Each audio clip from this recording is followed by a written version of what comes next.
All the You ready to get nerdy? I'm always ready to get nerdy. That's the point of this podcast, isn't it? I'm sure that's the reason why we do this or other things that we do in life nowadays. Which is brilliant because I think It's I the can. reason why I do most things, to be fair. Yep, and brilliant. That's the perfect opening to this podcast today, which is just perfect. So, which then means now we Let fade. me know if you want to adjust my lighting. I've got my ring light on. Yeah, it's So perfect. let me know if it's too bright or anything. Actually, that's quite perfect. So now at this point, Sweet. now we now It can do different colours. I got two bulbs that can do that as well. I realized if I said that, Yeah. and I just realized I The amount said of that times you so bloody quick. blinded me with them. Yeah, but I also realized I said that really quick that people might mistake bulbs for balls. Well, if your balls glow different colours, I would be impressed. All right, let's get on with the intro then before.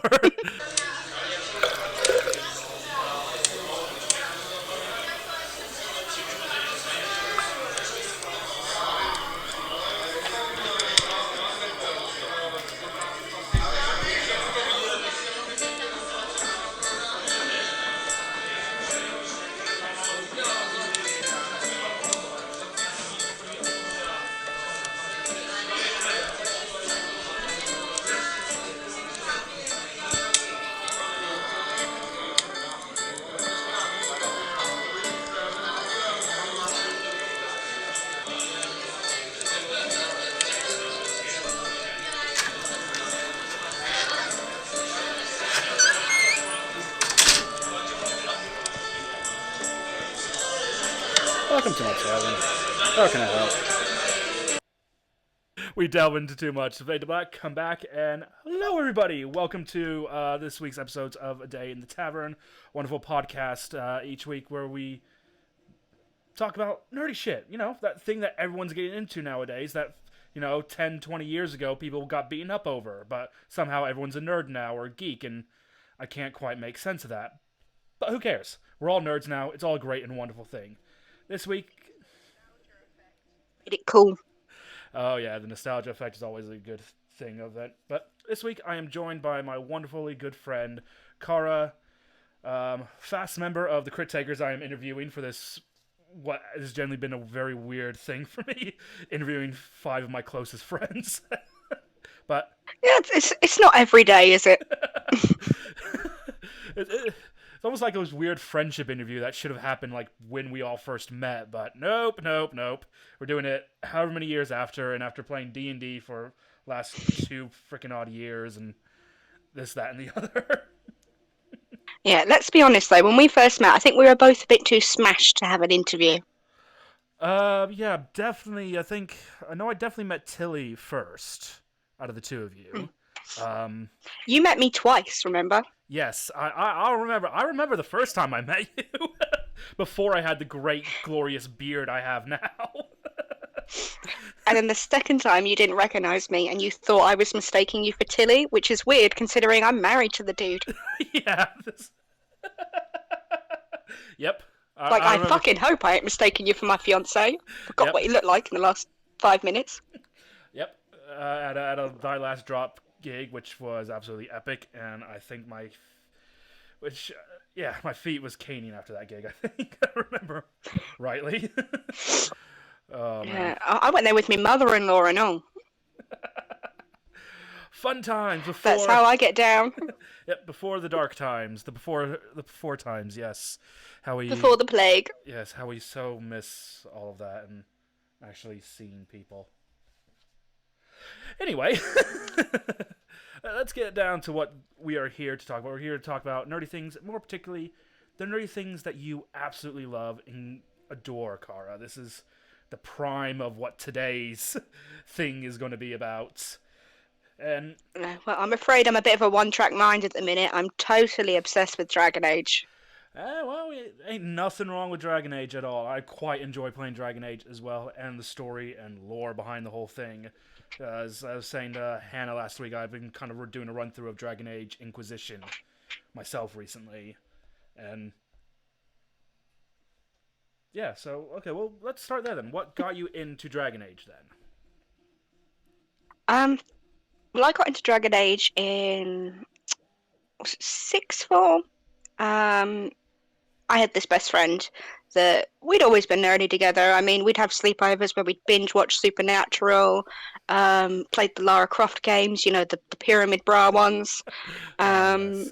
and Sonic the Hedgehog, Harry Potter, massive, massive, just everything. Everything in our world was nerdy. Um, and we went to sixth form and we met this girl called Becky, and we were fast friends. And in this little group, I can't remember who started it, but one of them went, "You'd really like these games." Like, what games? It was actually the Mass Effect franchise.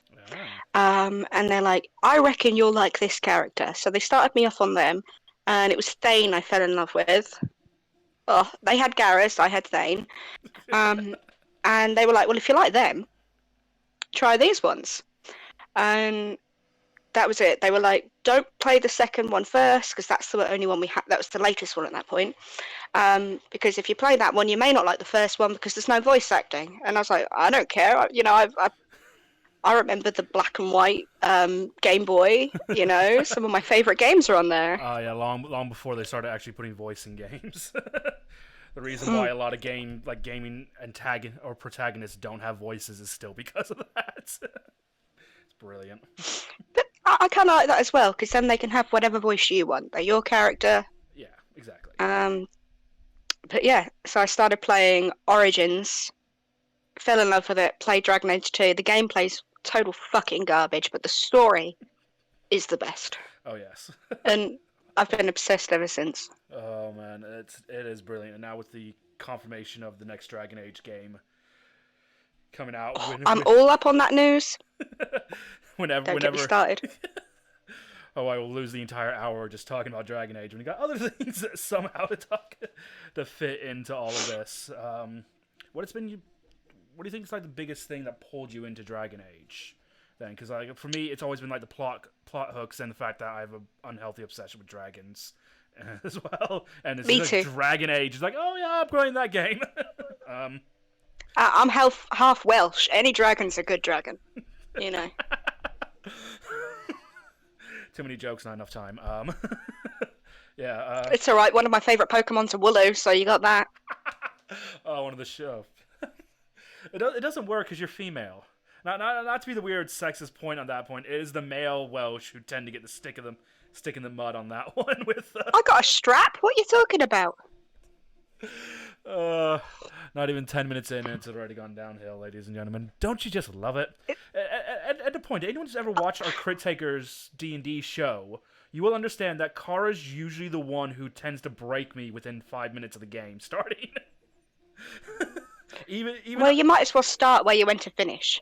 True. I mean, even in the other campaigns that we've been playing, and now the side quest campaign I made up with your characters, you are genuinely the one who tends to break me right at the beginning of when the session starts, and I'm just sat there and like, I should know this by now, but I never learn.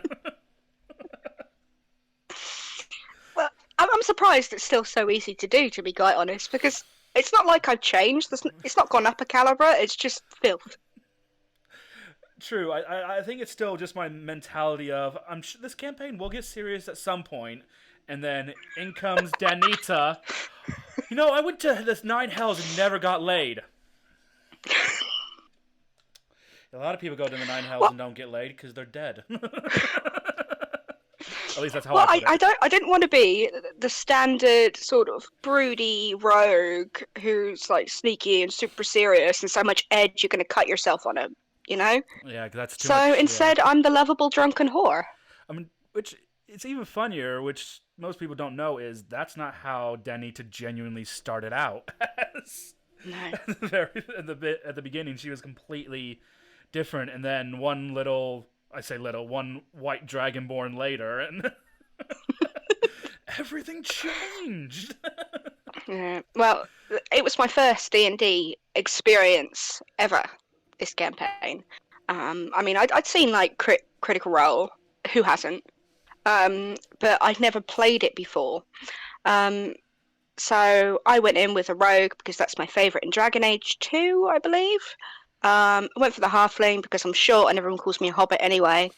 I thought, well, I'm just going to start off what I know, really basic, and find a character because that's what I do when I play role-playing games. I start off with the character, play it as the stereotype, and as the game goes along, I make the character react in a way that I think they would, So you go from like based on what they've experienced, you go from that and 2D build to the 3D character. kind of thing. Yeah, it's a really interesting way to do it. Actually, I know a lot of people who do it either completely the opposite way or just go in. I don't know what I'm doing, and I'm just going to see what happens, kind of thing. And that's not the worst way to go, I'll admit. But I mean, if you know what you know, you know what you know, kind of thing. I like the idea of characters being living, breathing things that grow and change as a reaction to their environment. I used to write. I was writing a novel at one point. It wasn't really. It was just a fun thing I did with a friend of mine. And the characters that you're always dead set on turning out a certain way, this is going to be the plot point, this is going to be their arc, this is their tiny character trait, they're the ones that are wildly different. They get away from you when they grow. Because if they don't, then they're just basic, bland, and, as you said, 2D. Well, that's it. I've had that experience as well. You get to a point, especially in writing, where you stop writing the characters and they're writing themselves. You're just the instrument they're coming out of, kind of things, like playing a guitar or anything like that. It's like, okay, yeah, it's making the instrument, but you're the one kind of doing it. Same, and I think you guys done that really well with in the campaign, and especially all the characters, especially session. I mean, last night was just. I mean, that was a good one. After 3 weeks of not playing and coming back, and it's like, oh yeah, we're just gonna go straight into this, and it's like, just what I so needed just Denita being Denita. And I'm so Is that the first time Danny's been on death saves? Because you've had me on death saves a lot with different characters recently. But I can't remember Danny being on death saves before. Because she normally keeps out of it. Yeah, she normally does. I know Lisa Bell's been on death saves at least twice now, I think. One pre-stream, one during, I think. I think Spring's been on it. Flake hasn't yet, as far as I know. But then he is... Well, Flake's built like a fucking British shithouse, you know?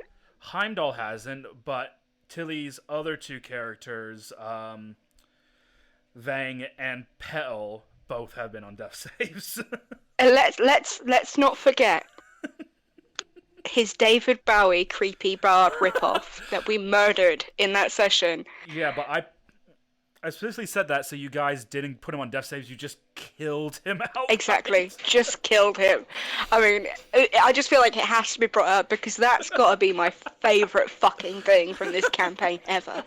He made a creepy bard and we all went like, no. That's the best say no ad ever.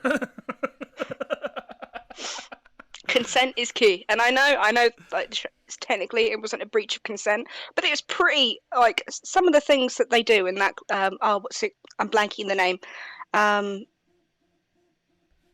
charming and things like that. Yeah, They get pretty close to breaching consent. They're really iffy, actually.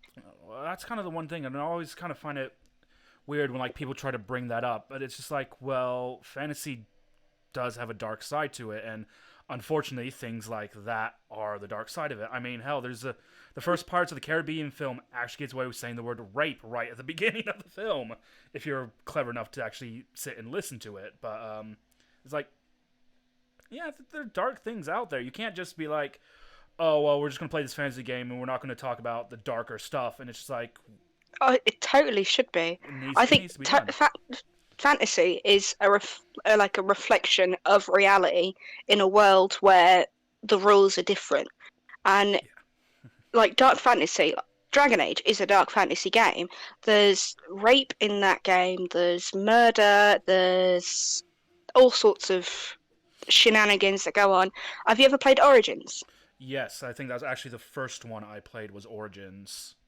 The city elf you start off with like it's rape and murder and revenge, and reality is dark and twisted, and fantasy reflects a world where, yeah, it's dark and twisted, but for once we actually have some power to do something about it. Yeah, that's the other side. I can't understand when them people's like, oh, they won't go into the dark stuff. So things like rape, torture, senseless murder, and it's like, well, when you boil every D&D party down, it's just a bunch of murder hobos. At the end of the day, not to sound cliche, but it genuinely is. A lot of D&D parties I've talked to or like been a player in, it's been a case of, oh, we're gonna go kill these people, and we're like, well, why are we killing them? Oh, we're just killing them. Right, cool. So murder hobos. All right, let me get that mindset into my head, and it's like it's got a way out. You can't have one and not the other, especially in Yeah. this kind of thing. I mean, Well, I've heard a fair few people say that actually D&D as a role-playing game is less a role-playing game and more a fight simulator kind of game, because it being the turn-based combat style, and I mean, I disagree, but yes. I get what they mean about a lot of the focus being on the fighting. So it's a bit hard to run a D&D campaign and not become a murder hobo, because that's what you're making your character for, essentially. Yeah, essentially, and as a DM, kind of the rule is you don't everybody, all the NPCs they all don't have classes. They're not like barbarians and wizards and sorcerers everywhere. They're commoner folk. You don't kind of get like that in games either. But I get what they're saying because there's some people and there's some like module D&D games that Wizard of the Coast have put out which are very tomb or dungeon crawler kind of games. So very Diablo. In that kind of style game. I can't think of any other dungeon crawler games off the top of my head at the minute, but it's that you go in, kill a bunch of enemies, get the loot, and done. Which is fine if you want to play that style of game. Go for it. There are DMs who are more than willing to run those kind of games, but I prefer like in the middle. So okay, yeah, it's a lot more role playing, and there's dungeon crawling. You guys have ran through a few dungeons that I've created. Scoring, I mean, that's I think where you got your split bloody fire armor that you freaking love so much. I believe so. Yes, well, Harley. Sorry, my cat's hitting my ring. Like, go away! You can't headbutt that. It doesn't want to be your boyfriend. Hey, we have no shame on She's pets worse for than I am. Mm. Right, sorry. Where were we? Yeah, so talk. The armor. Yeah. That's Yeah. because you got your armor from one of the I think one of the first dungeon crawls I made you guys do when you were trying to hunt down a young white dragon. But yeah, I forget to use that far too much. Like uncanny dodge last night, and I whacked myself down to half hit points by forgetting to use uncanny dodge. I think I may have to look and slightly change the rules of that armor at some point because it's very biased against enemies, and it should be everybody around you, not just enemies. So even if you're in melee in close combat with allies, they should be getting the brunt of the fire as well. So might change that. not in the dream world yet. Not until at least we can get back and start proper live streaming everything and this, that, and the other. I like the idea though that it's like an enchantment that picks up like hostility. Because with the attack, at the start of a turn, the enemy takes 3d6 damage. If they're in melee range, well, that should be indiscriminate. And then the other ones when I'm being attacked, which makes sense if I'm being attacked. Exactly. Hopefully, my allies aren't going to attack me, although I have attacked a few of them before. Well, to be fair, my intention is when we actually do kind of come back, because we're hoping that me and Sam have got everything set up so we can actually go live, start streaming live Monday nights instead of pre-recording, which has been a nightmare for me. But now go live, and the idea is just as a test is we have like a big free-for-all battle royale style where you all have to fight each other and see who's the winner kind of thing. So it's definitely going to be kind of interesting, especially when you come back. You're not going to be like, you got your copy characters at the minute where it's all leveled up to level 11. You're going to go back to your normal characters, which are all still level 10. Which I think... Oh, well, Dani's really poorly built anyway. I mean, like, she was my first character, and you had to, like, fix her at one point, because I completely broken her when we first made her. but she's really poorly made. She's not doing nearly enough damage or protection as she should be. Well, that's not. And she's a fucking were-tiger. Yeah, I can't wait for that to come out of the woodworks and really take effect. That's not a bad thing that she's poorly built, because it's kind of good. It adds a bit more flavor to the role playing side of her as well. Because a lot of people I know, they basically min max their characters, put like the highest stats on the things that's needed, and minimize the stats that's not needed. I can talk. I know I can talk. But I mean, you've kind of done Danny like a mixture across the board, and negative and con wasn't probably the world's smartest idea. Yeah, I'll take a -2 in Constitution. Okay. Yeah. Like I said, she was the first. I'd never looked at actually how you build it before. Even before we started watching Critical Role was as much as I'd done in the world of Dungeons and Dragons. I didn't even read that much because obviously, with working, and I work night shifts, I'm fucking knackered. I don't even read for pleasure anymore. It's very rare that I get to, but we've since found a couple of YouTube channels that make the information a lot more digestible. But yeah, no, she's a little janky. Bless her. Well, I'm sure multi-classing her a little bit will definitely add some more flavor to her. Yeah, but I kind of think, as you say, her being a little broken is kind of a good thing because she was a child when she was pushed out on her own. Yeah. And I like to think the idea that like maybe she just like didn't brush her teeth and look after herself and ate nothing but junk food those first few years of independence. I'm like 10. I got kicked out of the house. I'm going to live off sweets. Yeah, that sounds about right for any child to kind of be doing at that age. Like, oh, I have no supervision. I can do whatever I want. I'm not going to go to sleep until... Like, yeah. Instant fall. I'm going to stay up till the morning and eat nothing but ice cream. Why do I feel so ill? And I think you definitely kind of play her like that as well, especially with like her recent... Especially like the recent game, the brothel and things like that as well, is definitely put like a sense of, okay, now now she has responsibility. What is she going to do? She's got a child now. She's got no idea. In a lot of ways, she is still a child because she never had that proper childhood, so she never reached the point where she matured properly.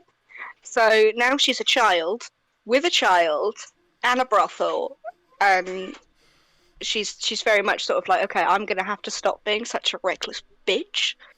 So she's trying to chill out, but it's hard. Yeah, and honestly, I don't see Danita going down that road of, okay, I need to chill out and be more responsible. It's going to be a case of, well, I have a fallback now. Yeah, I mean, I think she's trying, but she'll probably just like compromise that. Okay, I'll be a little less irresponsible. That's the same as being responsible, right? I genuinely can't wait to see how that's going to play out in sessions and just the chaos that will genuinely bring, especially with what I've got planned coming up for when we come back properly as well. It's just... I just really want a campaign like 30 or 40 years in the future of this world where I can play Lyle, her son, because he's going to be even more messed up. Well, he's half Furbog, half halfling. So he's probably going to have like a decent lifespan. And when we get to the point of doing a second campaign, my second campaign idea is about 100 years in the future, to which Lyle will still technically be alive, because I think furballs have like a ridiculous lifespan. Had to double check that, and I'm sure someone will gracefully correct me at some point about that if I'm wrong. Well, let's hope so, because Danny's going to be alive. She's got that scroll of elven aging. True. So she's not going to want to see him in the ground. Which technically she hasn't used yet.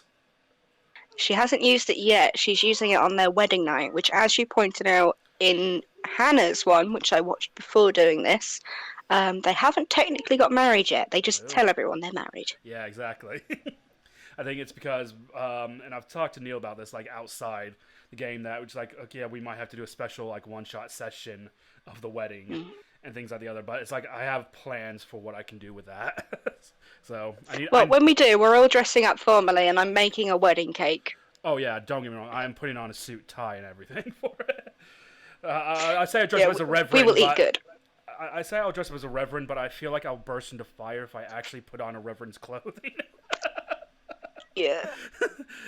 Yeah, we've got far too many pagans in our group for that. Yeah, just a little bit, considering that most of us are pagan. This is Is there brilliant. anyone that isn't some sort of Sam, non-Christian religion? and Sam would probably be the closest because I think he's a lot more atheist. Although I'm saying that, and I'm now looking up at the statue of Bahamut he has over by his computer area. Sure, super atheist. Me and Sam talked about it a few times, and he doesn't really have any major beliefs into it or anything like that, and that's fair enough. My dad's an atheist, so is my little sister, which is even funnier when I talk about stuff around them, and they just look at me like, "What?" It's like, "Shut up." I know what I'm talking My about. favourite catchphrase is that religion's like a penis. It's fine to have one, just don't shove it down other people's throats. So you could be whatever. Just Yeah, don't be a dick. I wish other religions actually took that as notice and actually did that, but they won't. Well, it's not everyone in every religion. The bad apple spoiled the bunch, though. Yeah, just some religions have more bad apples than others. Yeah, in some religions, the bad apples are louder as well. Not just religions. Yeah. Anyways. Oh, we're going dark again. Penis, titties, cunt. Let's bring it back up again. We'll bring it back up again. So we'll go into more. So you talked about childhood and like playing like Sonic and like all the other retro kind of style games. Were you massively into retro gaming when you were younger?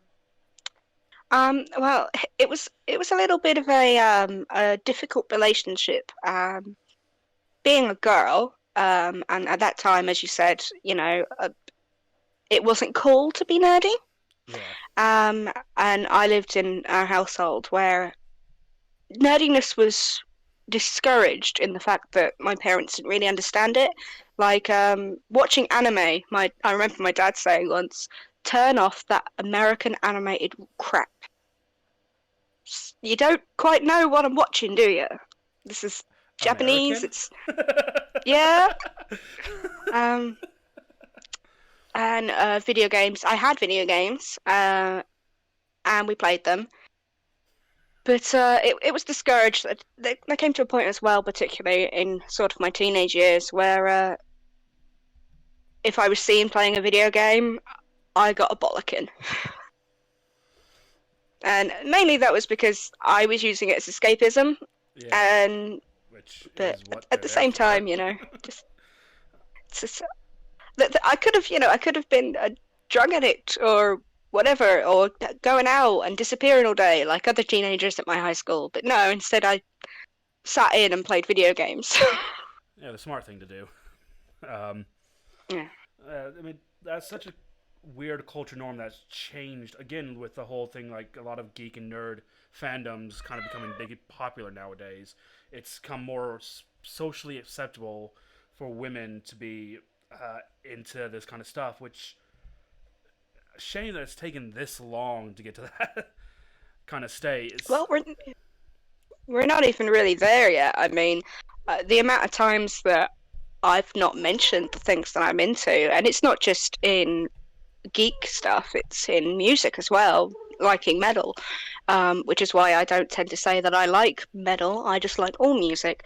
There's this idea that because you're a woman, you don't know what you're talking about, and because you can't list off every game Nintendo has ever made and the year it was produced and the people who worked on it and the name of all the characters and all their stats, you're not into it. Like, you're not allowed to just enjoy it for pleasure if you're a woman. You have to be hardcore gamer or you're not allowed in the space. And it's a lot better than it used to be.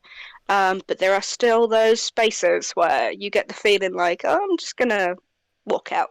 I'm gonna go. So, other than your parents, did anyone else kind of butt in on that side of saying like you shouldn't be doing this kind of thing? I had very few friends. I've always been a bit of an introvert. I prefer small friend groups. So I didn't really share it with many other people. The friends I had were the friends who were into the same things. We weren't there was a bit of bullying, but we weren't bullied as such for that because we were just the social outcasts anyway. Um, we were a small group of people made up from different year groups that hung out, and even if we didn't have the same interests, we'd still find a way to, get along. If we had one thing in common, which is sort of why we stuck to the nerdy stuff, because people on the outside tended to be into that at that point.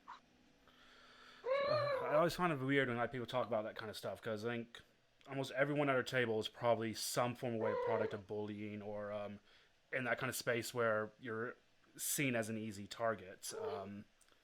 And so, did you find you already talked about it being an escapism? Did you find like gaming, music, and all that stuff to be a really good escapism on the harder days when and things like that? Yeah, I mean, there was a period of my life when I actually coincided with when I got into Dragon Age. It's probably why I'm so obsessed with it as I am, um, where I was struggling with my mental health. Things weren't good, and having these fantasy worlds that, as we said earlier, were dark and gritty, but people had the power to actually change them, whereas I myself was very powerless and have struggled with the feeling of powerless and a loss of my own agency since. It was intoxicating, and it wasn't just video games; it was books as well. Like, I'm a massive Harry Potter fan, and dark fantasy books as well, and just all sorts of fantasy books. And I would read them obsessively to the point if I wasn't on the computer or on a console playing a video game, I had my nose buried in a book. And I don't know how many times I got told, if I see that fucking book again, it's going in the bin. I'm like, you try to take it off of me. Fight you for it. It's so weird a parent saying that because when I was growing up, especially, not necessarily around like some of my dad's family, they didn't like some of the books I wanted to read or I'll probably read nowadays. My dad and my mom were just like, you need to read more. You can't just sit in front of the TV all day. And it's like, so it's weird hearing a parent say, you can't, I don't want to see that book again kind of thing. It's like, shouldn't you be happy or they're kids? It was all I did. All I did. I mean, because they were watching the telly. My dad was usually parked in front of the telly when he got home from work. Hard day's work, wanting to relax. My brother had being as they were both males and into the same things that I wasn't into. They watched what they wanted, and they discouraged me from playing video games. So it was books all the time. I'd stay up late into the night. I remember was it the Order of the Phoenix or the Goblet of Fire? I got that book, and I think I read it in just under 2 days because I stayed up all night both nights. And I was obsessive. So I probably read a little bit too much. But I think everything in moderation. I was the extreme of that end. I think that definitely kind of balanced out for probably the amount of kids who didn't read and just sat in front of the TV. And they pointed a finger. My at brother themselves. didn't read shit. Yeah, my brother didn't do shit. That's the perfect balance. Then one child who sat in front of the TV, one child knows in the book. Yep. He was the athletic one out playing, and I was the one nosing a book, trying to sneak onto the console when no one was looking. Get my fix. So in that time, was there any particular game that, obviously, taking kind of Dragon Age out at the minute, so any other kind of game you wanted to like get on the console and play, or you just really like the look of? I played a lot of Fable. What was it?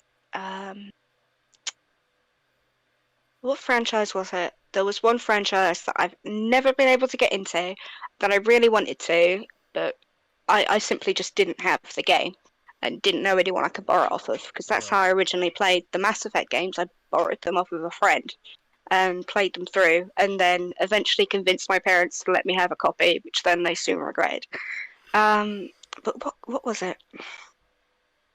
I played a bit of the Assassin's Creed games. Got into them.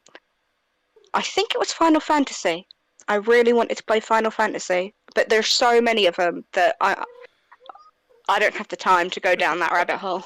Well, the thing about the Final Fantasy games was you don't really have to play them in any chronological order because there's no overlying story from one game to the next. Unless you went down, like, Final Fantasy VII had a couple of offshoot games. Final Fantasy 15, I think, has an expansion or a secondary game to it. And things like that. It's like every Final Fantasy game that came out, the next one, it was a completely different game. Same mechanics, but just different storyline, different world, different people. So it's like you just pick one and go along with it, which I think was quite. I liked it. I liked that because it was different, and it also meant I just got stuck on Final Fantasy VII and never bothered with any of the others myself because it was the best one as far as I'm concerned. But You see, I really love that overarching story, and like with the Mass Effect games, where you play as Shepard in the first trilogy.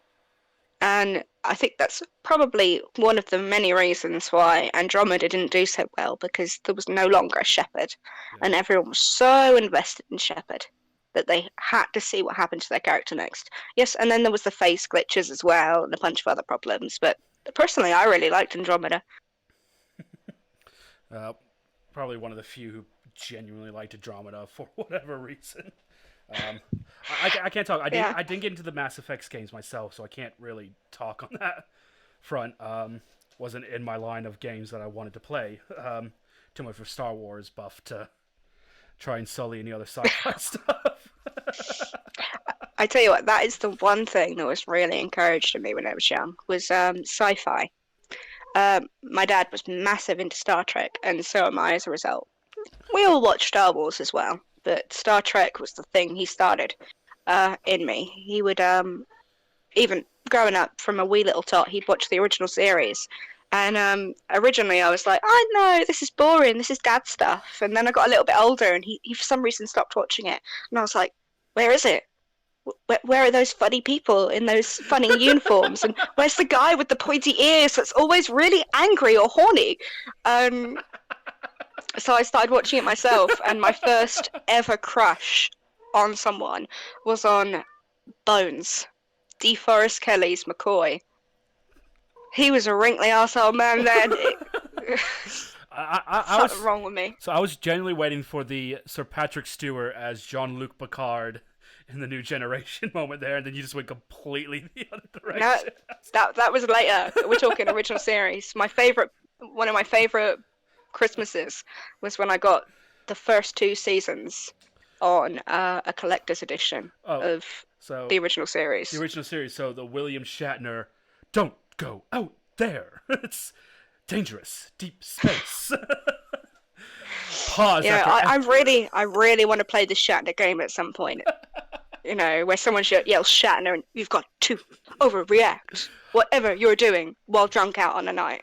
But COVID. I think the first night we go out, because I think we're definitely going out on a night out once COVID is lifted and we actually have a night out. I definitely at random intervals am just going to shout out, Shatner! Just not only because I know that all of us will do it, but I want to see how many other people in the pub or probably the Hunters Club would just go as well. Dramatic, over dramatic, everything. Speaking of the over dramatic, have you ever seen a behind the scenes of how they made like the ship shake? Yeah, I actually really love where these people stuff. Just throwing themselves around and the camera wobbles a little bit. I absolutely love behind the scenes stuff. It gives a much better kind of understanding for like things for me. With movies, I'll do that with movies all the time. Anytime I watch a movie, if I got the extras on DVD, I'm putting them on after I watch the film because it gives so much more. Then it just makes me want to watch the film again. I always found that. Yeah, I used to be massively into drama, and so anything like that about how they make these sometimes terrible, sometimes a masterpiece works of art, just so interesting. It's a peek behind the curtain. So you talk about Star Trek. Were there any other sci-fi tropes or kind of worlds that you got really into as well? Well, everyone watched Stargate. You know, you had a telly and you're into nerdy stuff. You watched Stargate, the X-Files. Who could not watch the X-Files? And basically anything on the Sci-Fi Channel. Oh yeah, anything on the Sci-Fi Channel. That was just like golden. Like I mean, I'm a pure kid of the '90s, so I had the '90s growing up, and my dad was a sci-fi buff. The Star Trek side didn't bleed into me because, except for the new generation, only because of Patrick Stewart and the legend that he is. Never got into Star Trek, but Stargate, X-Files, Star Wars, Battlestar Galactica. Yes. V. And and Did you the watch V? I think I watched a couple of episodes. I don't. It's so long now as I watch like all those old '90s shows. I can't remember. But the one that will always stick with me because it should have gotten more series than it did was Firefly. By all means, Yes. so annoyed that it only Yes. got one season, and then a movie. We were cheated. Yeah, and then a movie, however many years later, which It wasn't even that great a movie. no, but I mean, if they did the movie first, the series might have taken off a bit better, and But yeah, Firefly definitely should have been more successful. Then you had the other, like that serious sci-fi, but you had the other end of the spectrum, like Red Dwarf, that was comedic gold, but sci-fi. comedic gold is one way to put it. I reference so many things from Red Dwarf every so often, just because the phrase "smeghead" will come into my head, and I'll be like, "Yep, okay, I just got to sit down and watch all of Red Dwarf again, just for no reason at all." It is just purely brilliant how they made that show. They don't make comedy like that anymore. And I know a lot of it's to do with like PC culture, which I don't think there's anything wrong with. We shouldn't be harmful in what we're saying. But I think that it's just humor has changed, and that kind of humor just isn't prevalent anymore. I think that's definitely one side. I think it is. The other side, I'd say it's that it's all been done now. It's if they make the comedy like that again, all they're doing, and it's going to get quoted, is like you're just redoing all the stuff from the 80s and 90s again. Yeah, but it's not like it was even new then. I mean, as they say, there's no new content anymore. Everything's already been written. It's just whether or not it's in living memory. I That's mean, like true. Shakespeare, like was dick jokes a fair bit at the time, made yeah. up words and dick jokes, but we don't interpret it that way anymore. So No, because all his if you were work to has look to at it, be you'd say, yeah, all his work has to be really serious. He was this really serious writer, and it's just like, have you ever talked to a writer? Someone who actually writes books and novels for a living. There are so many jokes they have to edit out of their own books because the publisher's going like, "Oh, we can't print that," and it's just like, come on, we just want at least one dick joke in every book, and then we'll be happy. well, has anyone actually seen The Merchant of Venice? I think it's The Merchant of Venice. Theatre kids don't come for me. But I saw it at the Globe, and this guy comes on stage with this giant stuffed Willy and starts like bringing it around. Like, we've had the tense serious stuff. Here's the comedic relief. Penis! Like, yeah, he was serious. Pillar of modern literature, clearly. Willy! This is what I don't get. It's stuff written for adults, yet you can't really put adult content in it because some adult might show it to their kid. And I'm still screaming in my head like, what is wrong with that though? They gotta learn. Okay, yes, don't do the stupid stuff in front of them or tell them about that, but at least make them aware of why it's funny. Not only that, the amount of stuff I grew up watching, like James Bond. I mean, Oh yeah, the womanizer. James Bond isn't appropriate for, like, some of them. It wouldn't be considered appropriate for children now. But I remember the first time I was aware of what sex was in, which James Bond was it? Where I think she's Russian, she's a Russian spy, and she kills the guy while having sex with him. She crushes him on the boat. Wow. I can't remember what film it was, but I remember that. And I've turned out fine. Yeah, it says a lot about my personality. That's one of my formational memories. I think that's another really good question. Is what age do you think would be appropriate, like, to introduce children to like all these geeky stuff? So it's like now Dungeons and Dragons. It has this label of 12 and older, but I think that's probably a bit too old. Should be younger. I think like kids should be introduced to this kind of stuff, or at least It depends on the campaign you're running with them. So not just like D&D, but like other geek and fandoms out there. I mean, I know Harry Potter was designed as a children's book, even though more adults enjoy it than children nowadays, because we all grew up with Harry Potter. Yeah. And this, that, and the other. But it's like things like Harry Potter, like Star Wars, Star Trek, Lord of the Ring or Middle Earth in general, and things like that. How you have like say age that you'd say that children should be getting into this, or parents should be introducing their kids to this? I think it very much depends on the individual child and what the parent's comfortable with. I know I've got two stepchildren, and they are very much, I mean, he is more than she is, just by pure preference alone, into nerd culture. They're both obsessed with Pokemon. We have Pokemon plushies scattered around the house. Um, they watched Star Wars the other day, when they were over here. She's 7 and he's 9, and they play video games. We encouraged them as soon as they could. We bought a small child's controller and started them off of Minecraft because, you know, Yeah. no one could complain that a child's playing Minecraft. I mean, but set it to peaceful as well, so they didn't have to worry about combat or anything, and just got them building blocks, got them used to it because it was such a big part of both John's and mine's childhoods, nerdy culture, that we decided that we want to introduce them into it in a way that's going to be positive and friendly, as opposed to later on in life going to school and like, oh yeah, this really gory video game, come play it. Because I think all of us like snuck copies of Grand Theft Auto when we were about far too young and did nothing but kill hookers. Snuck. Um, Mine wasn't sneak. My uncle physically gave me his PS2 with Grand Theft Auto 3. It said, "You're gonna enjoy this game." so yeah, we've got them playing all sorts now. I mean, Isaac's 9, and with supervision, he plays Skyrim. He plays Dragon Age. I obviously steer him away from the rude things that Obviously, we yeah. don't think's appropriate for him. Yeah, you don't need a romance. You're not into girls. Girls are icky. You're not into boys at the moment. Just here's a sword. Go stab something. Okay. Here's a sword. There's a dragon. Go stab it. That should be the And they're tagline really of mature about it. That should be the tagline of Dungeons and Dragons. Here's a sword. There's a dragon. Go stab it.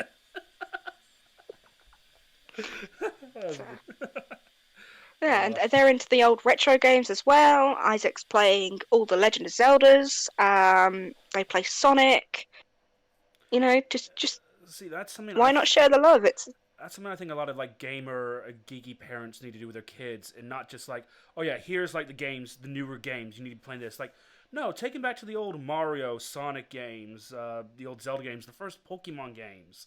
I mean, I've been playing like the recent Pokemon games myself as well, and it's just like totally different to what I remember playing Red and Blue when I was 6, 7 years old when it first came out. And it's just like if a 6-year-old kid is playing this as his first Pokemon game, he's not going to understand where it came from. No. A lot of these games, I mean, yeah. they have history. It's history that needs to be taught to these, and these kids need to understand. And same with TV shows. Like kids need to know how much of a asshole Pikachu was at the very beginning. Yeah, but like, and you can then bond with your kids over it. Like, there's nothing wrong with sharing an interest with your child. And the fact that they're into video games, I mean, I got roasted at the weekend by the 9-year-old because he was roasting my favorite Pokemon.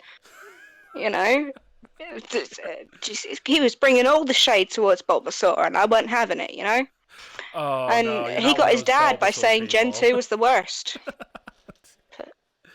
Oh man, you're a Bulbasaur person. Oh dear. I'm a fucking Hufflepuff. What did you expect me to pick? Maybe at least Squirtle, you know?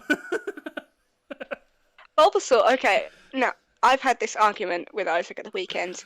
The blanking the name because it's Japanese. The creators of the game actually made the game so that Bulbasaur was the ideal starter Yeah, I to remember. pick Yeah, so I remember to reading maximize that. yourself.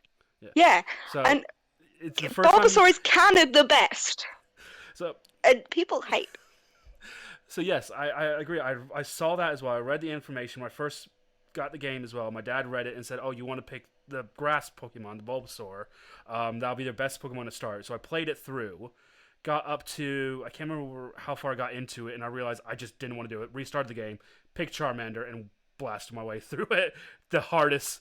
That's how the difficulty was back then. It was like, oh, you don't select a difficulty. Your difficulty is selected by which Pokemon you pick. I'm just loyal to my little grass Bulby baby. I have never, ever in a Pokemon game in my entire life evolved my Bulbasaur. Any particular reason why, or just? Because it's my baby. It was with me from the start, and I just feel like I haven't asked its permission. I don't want to upset it, and I love it how it is. If I could choose that my kids and my cats would never grow beyond their toddler stage, fuck yeah. Okay, you need a Munchkin cat if you want that. For starters, so they don't grow any bigger than like that or something. It's the personality as well, though.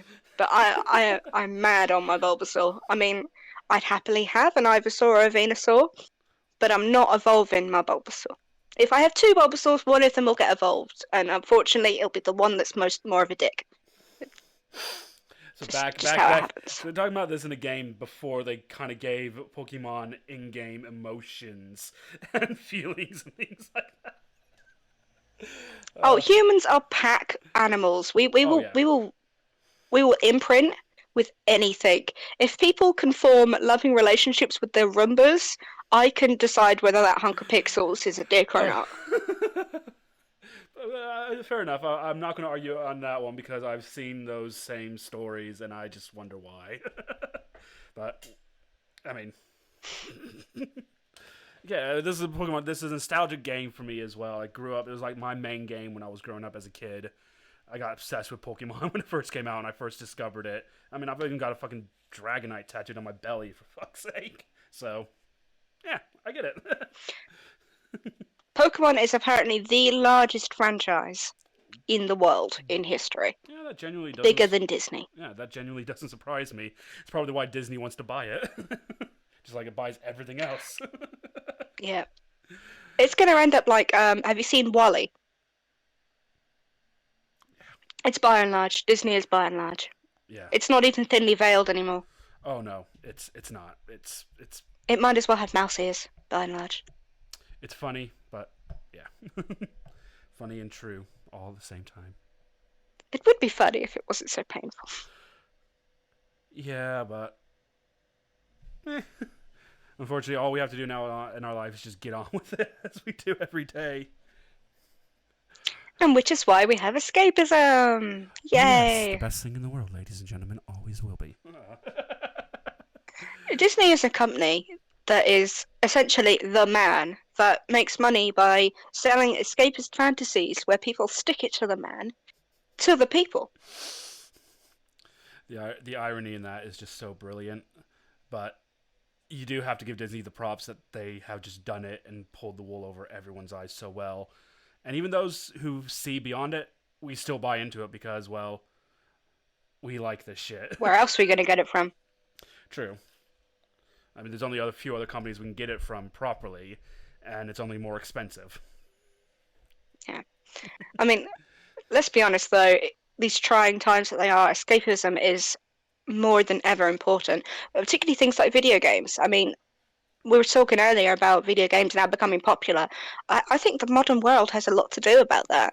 And obviously COVID being a prime example of that we can't go out and we can't socialise like we used to. I mean, John and I are lucky we've been relatively unaffected because we're both key workers. So apart from the fun stuff, our lives are still normal.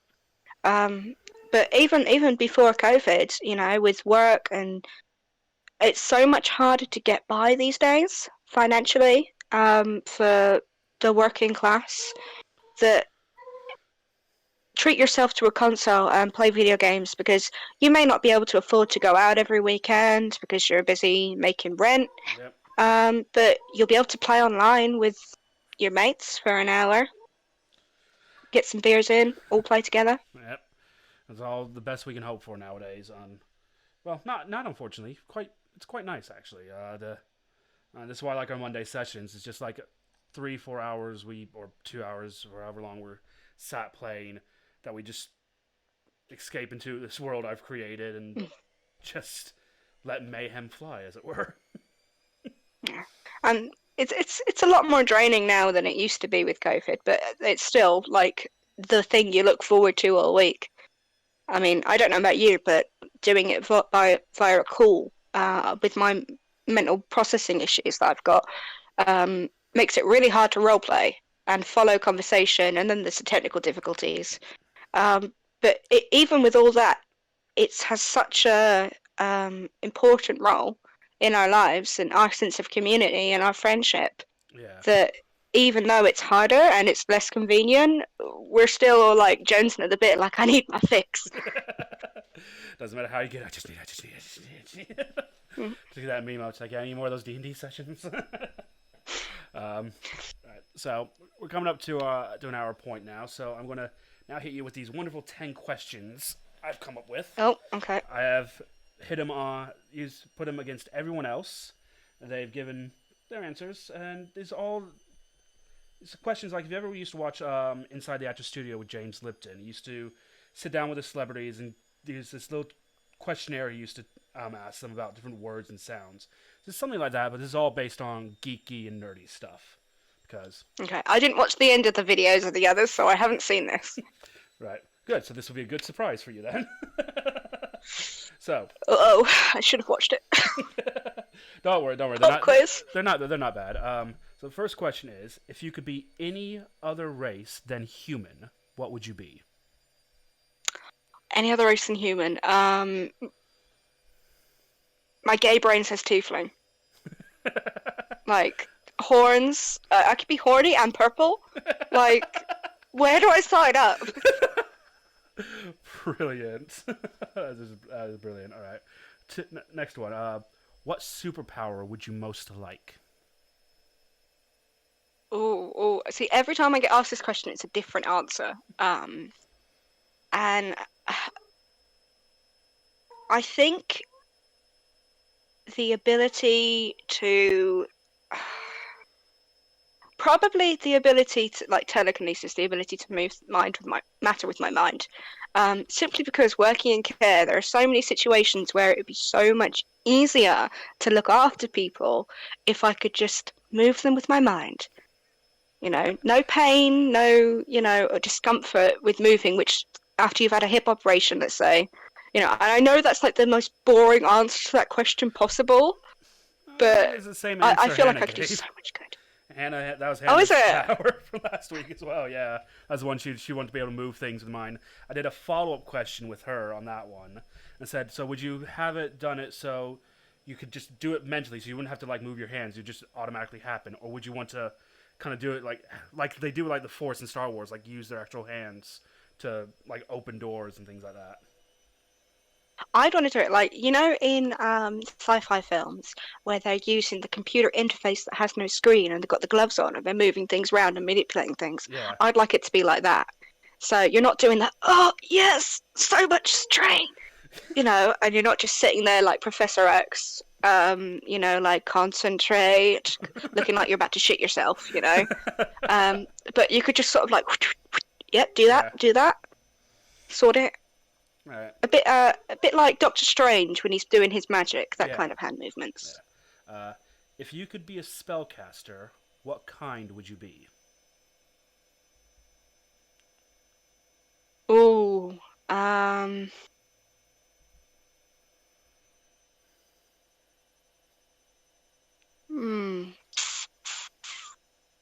See, is this like what Arcane Field or what franchises kind of spellcasters? Like, are we talking like Harry Potter versus? Well, it could be. It's open to any interpretation of how you feel. You could walk down like arcane kind of style, divine powers, or like Harry Potter stuff, or anything like that.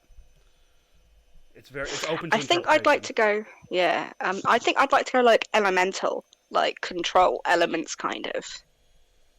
Very much so. So almost like fire, almost like Avatar, airbending, firebending, waterbending, that sort of.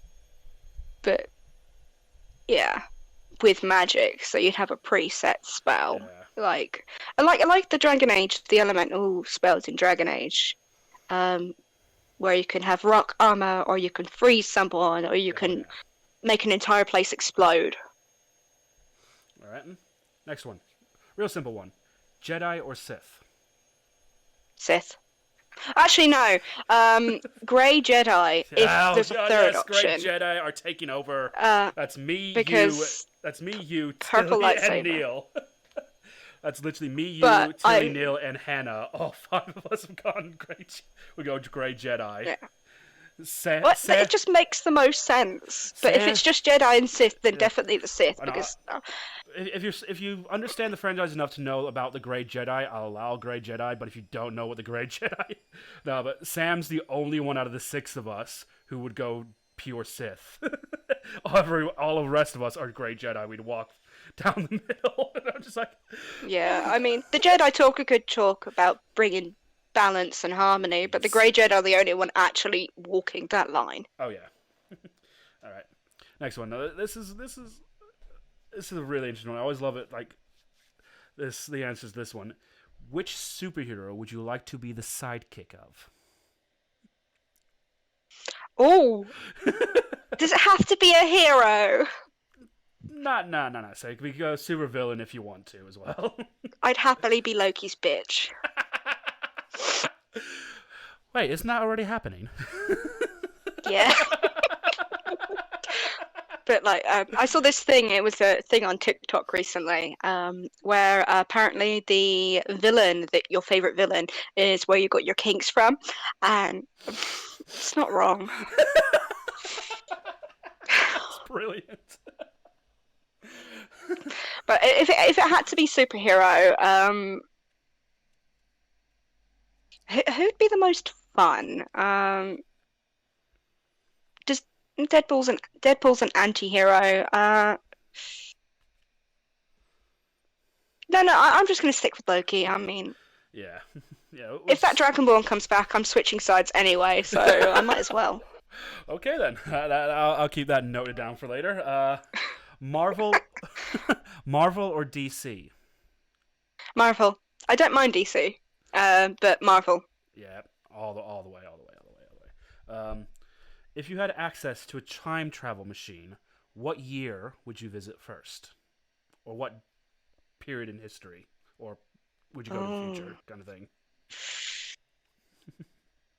Oh, you see, that's hard because being pagan, I'd love to go back to a pre-Christian era.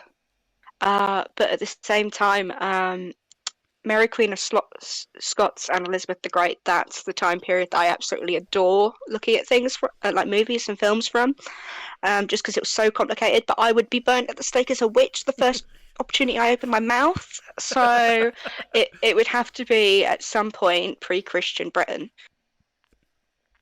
That'd be an awesome time to visit, actually. All right. So in that kind of era, so what fantasy / medieval profession would you prefer to do? I think, given my skill basis, I'd probably be a healer, but I like the idea that I could, like, what's the word? Evolver. If I was in a Norse area, Yeah. I could be a Volver and be the sort of like shaman woman who's magical and told these great epic stories and did the healing. It was a very important part of the culture. But I probably wouldn't hack it. But yeah, it's probably something along the lines of a healing, just because they're my skills. All right. On a spaceship or starship, what would your job title be? Well, if I was in Star Trek, they'd probably end up putting me in a red shirt. Oh no! You'd be a red. Oh dear. I die first. That's the one thing about escapism. If I was ever actually in one of these worlds, I'm the first to die. You know why the I'd like to do something on the science side, though. Yeah. All right. Last one. And this is always the telling one, though I feel like I already know what the answer is going to be. One day, you wake up in a different world or universe. Which one would you like to be waking up in? You know the answer. Dragon Age, obviously. Yeah, that's why I said I feel like I knew the answer to this one already before. I've got a whole fantasy already of how I'm going to save my favourite beans and Make them fall in love with me. But I'm going to shit myself the first time I see a giant spider. That's it. Dead, heart Yeah, attack, say, out oh the yeah, picture. oh yeah, same. Don't ever play Grounded. Don't ever play Grounded, then. It's a game that me and Sam have been playing most weekends, and there's actually a option because you're basically a child shrunk down. It's basically like Honey, I Shrunk the Kids, but the game kind of thing. Oh, I've seen that one. I've seen Yeah, that. I've seen people and play it, and there the are spiders are yeah, terrifying. yeah, and there's an option to turn it off. I haven't turned it off because we can record it, and I know it's funnier for the fucking recording, me hearing me scream like hell when a fucking giant wolf spider is just behind me and like, yeah, Oh, no, goodbye. And I'm running. no, I don't. We have some massive ones at work because where I work, there's fields surrounding the area. Yeah. And I remember one year someone got it was in the spring, someone got an umbrella out, like the kind you put tables and chairs under, from this like shed type thing. And I shit you not, I was uh probably the length of your lounge away from this spider, and I could see it walking through the grass. It was that big. I could make it out, all its details. Yeah, that just puts me on edge straight away. And I almost quit. yeah, and I think we'll end it there before I end up go down even further to that horrible hole. Yeah. But thank you, Cara, for joining me today and doing this interview. Thank you, everyone, for watching this video. I do hope you stick around to watch some more of our videos that we have up and will be coming out. Somewhere along the screen, somewhere, will be some wonderful options to find some playlists and to subscribe to our channel, The Crit Takers. So yeah, just go subscribe. Go to our Facebook page, Crit Takers and Day in the Tavern. Go give them a like to follow all of our latest news of everything going on. And until next time, everyone, keep drinking. We'll see ya.